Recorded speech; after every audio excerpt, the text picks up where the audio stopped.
I reached a point in my career where I had fallen out of love with my work, and I didn't want to wake up and do it anymore. I was done. Everyone will go through stress.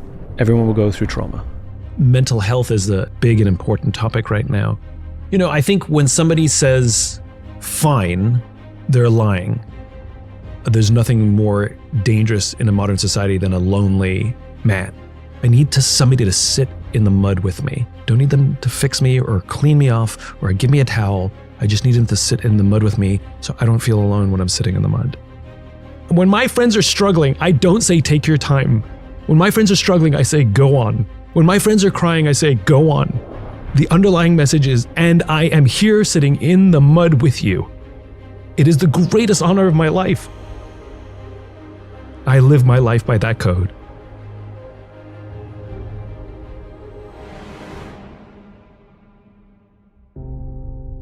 I reached a point in my career where I had fallen out of love with my work. Superficially, my life was good. You know, I owned my own business. We had amazing clients. We did amazing work. And I didn't want to wake up and do it anymore. I was done, you know. And I was deeply embarrassed, feeling bad because I shouldn't. Look what I'm doing. Look at the things I'm getting to do. Like, I shouldn't be, you know, depressed or, you know, not want to go to work. And so I kept all those negative feelings to myself, which really is stupid. And the feelings got darker and darker and darker, and they feed on themselves. And that's the problem with keeping negative feelings to yourself. They fester and grow. And it got to the point where I was in really a dark place. But all of my energy went into pretending that I was happier, more in control, and more successful than I really felt. So nobody knew. And it wasn't until a very dear friend of mine came to me and said, there's something wrong. There's something different. I don't know what it is, but something's off. And for whatever reason, I opened up and came clean. And it was cathartic. You know, it was a weight lifted off my shoulders. And all of that energy that went into lying, hiding, and faking every day, I now had new energy, renewed energy to actually find a solution. I think it's really hard when your friends say to you there's something wrong and you go, no, everything's fine. And then they let it go. Or they're not even willing to say something's off. They just it's too uncomfortable. You know, we don't like discomfort. We certainly don't like causing discomfort. And we certainly don't want to create tension or a fight. And so we just leave it. And I think the courageous friends, the friends who truly, truly, truly love you, are the ones who will lean into that tension and go, I don't care what you say, and I know you're lying to me. I love you to death, and I know something's wrong, and I'm going to keep asking you until you tell me, you know? And more importantly, whatever it is, I got you. I love you. You're safe. I don't know what it is, and I don't care what it is. Just know that I'm your partner, and you are never alone. You know, she said to me, you're not alone. So I think she had the courage to get me to open up, and then I just stepped into the safe space. Mental health is a big and important topic right now. And I had a conversation with somebody recently, and I've realized I actually don't like the term mental health. You know, it sounds like a fixed destination. It sounds like, you know, if you don't have health, like if you're not perfect, there's something wrong with you. So any kind of divergence or sadness means you're imperfect. That's not true. And I think it's an unfair standard to call it mental health. And I think because at the end of the day, like, think about your body when you go to the gym. We call that fitness. And some days you have good days at the gym, and some days you have bad days at the gym. Some days your body feels amazing, you can lift huge weight. And some day, for whatever reason, you got enough sleep, you're eating well, you're hydrated, your body's just not working that day. And we're all familiar with that. And it doesn't really bother us. You're like, bad day today. And you move on. And you allow that to happen. But we don't treat our mental fitness the same way. You know, being a human, you are 100% mentally fit if you have sadness, and if you have joy, and if you have doubt and uncertainty and insecurity. That's what it is to be human. Like, your body sometimes has pain. There's nothing wrong with your body. And so I like to call it mental fitness rather than mental health, right? I'm always working on my mental fitness, and I allow for periods of darkness. So right now, when you said, how are you? The space that I'm sitting in is I'm actually feeling quite lonely.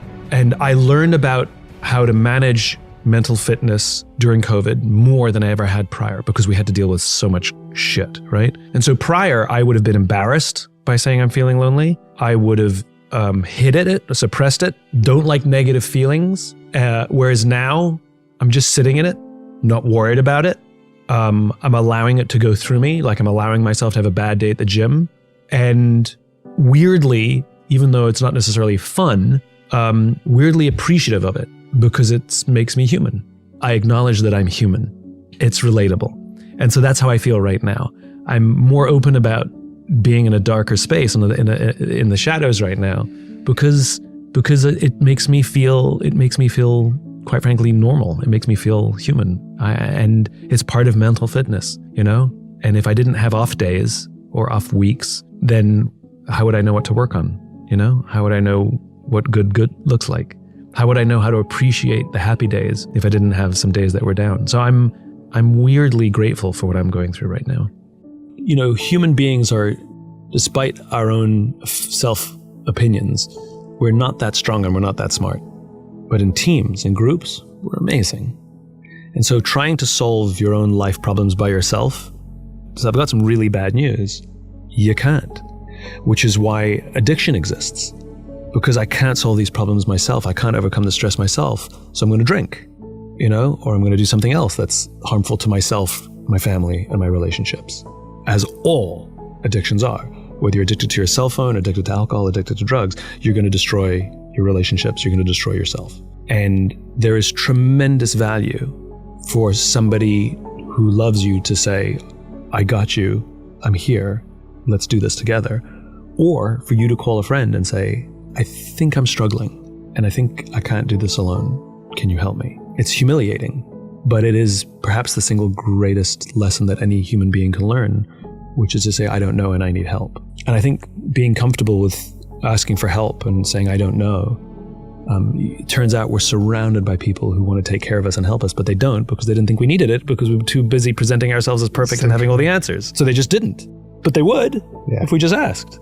So when people say they feel lonely, I think what it is that, you know, we're social animals who want to feel included, but also feel like people see, hear, and understand us. And I think my symptoms of loneliness are feeling misunderstood, or like people don't get me, or worse, I'm struggling to communicate or present myself in a way that people will get who I am. We can't do it alone. You know, when you find darkness, however you want to define your darkness, you know, you feel alone, you feel like nobody can help you, you feel like you have no agency, you feel like a lack of control. And the first thing that a lot of us should do is reach out to a friend and say, I'm struggling, or I need help, or I'm lonely, or I'm depressed, or I'm sad, whatever the feeling is. So the first mistake people make is they try and fix. Don't try and fix. It's not a fixing thing, you know? It's like I had a bad day at the gym, nothing to fix. Nothing to fix. And I have a rule with my friends. My rule is no crying alone.